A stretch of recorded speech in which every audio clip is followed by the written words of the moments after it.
Hey, everyone. Welcome to episode 2 of our 10-minute bookkeeping series. Now that you've grasped the full picture of bookkeeping elements, let's take our first step into the world of bookkeeping in action. This episode is all about this significant first step, transaction analysis. Firstly, we'll explore some fundamental rules, covering everything from financial transactions and the entity concept to the cost principle. Plus, we'll delve into the essence of transaction analysis, learning how to maintain the balance of the accounting equation. To ensure you're battle ready, we also prepare a mini case to help you practice all the concepts and expand your accounting vocabulary. With further ado, let's get started with some simple rules. Rule number 1, follow financial transactions. Every day, an entity goes through a whirlwind of transactions and events. Some allow us to easily quantify their impact in monetary terms. We term these financial transactions. These are the ones we delve into and record. Conversely, others, like increases in employee happiness, are challenging to standardize with money. So we just let them slide. You might wonder why. Picture a supermarket with 10 dozen cartons of milk and 2 cash registers. Can you add them together? Of course not. But if we assign values like $500 for the cash registers and $400 for the cartons of milk, suddenly the adding all makes sense. In bookkeeping, we focus on financial transactions and express various elements in monetary terms, making them easy to add or subtract, and helping us handle and communicate financial information effectively.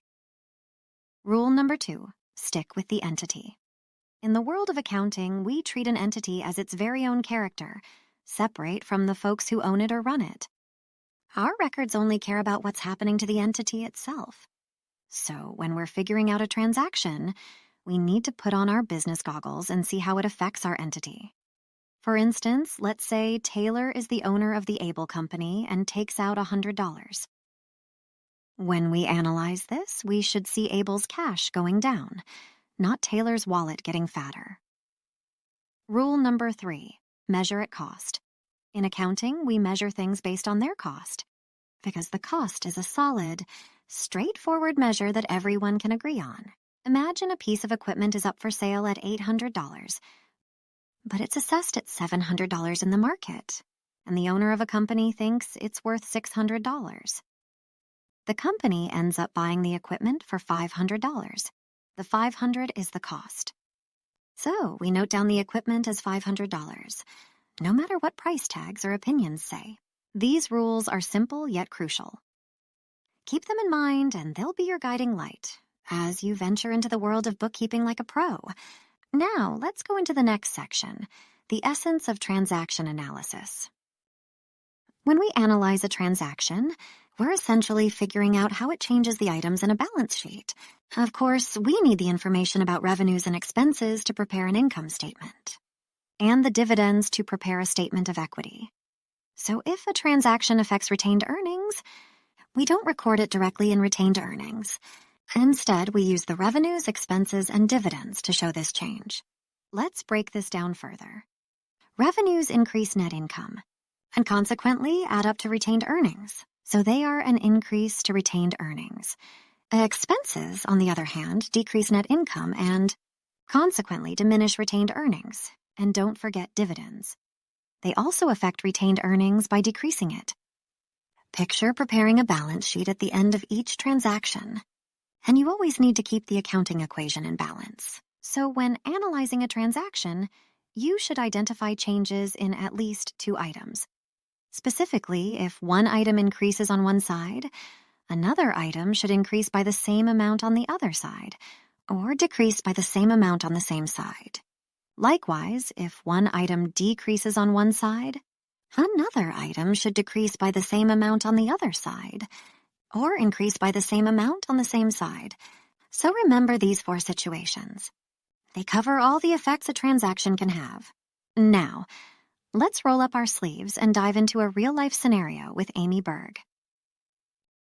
Amy has a bright idea to start a mobile fruit business, Red Apple. According to the entity concept, our focus here is on Red Apple, not Amy herself. On January 1st, Red Apple has no assets, liabilities, or equity. On January 2nd, Amy opens a bank account in the name of Red Apple and deposits $5,000 of her own money into it. How does this affect Red Apple? In accounting, we consider cash not just as physical money, but also as the funds in a bank account that can be accessed at any time. So, this deposit increases Red Apple's cash by $5,000. Since it's an investment from Amy, Red Apple's capital also goes up by $5,000.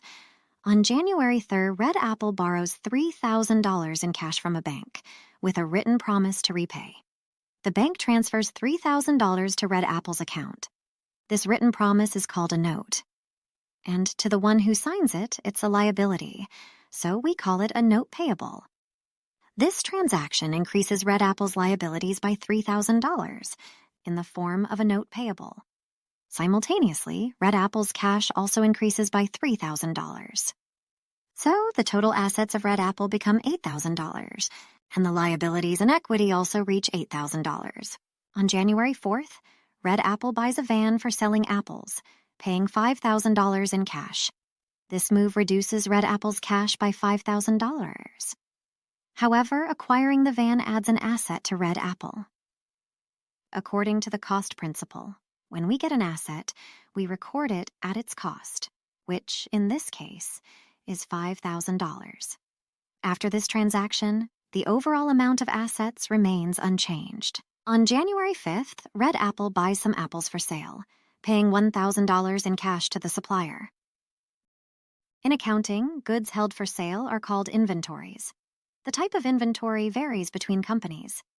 Think of an auto manufacturer whose inventory might be cars, or a farm with horses or pigs. Red Apple? Of course it goes with apples.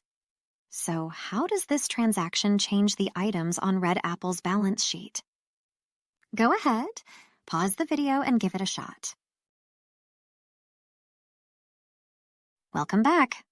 Red Apple gets some inventories costing $1,000, which are added to their assets.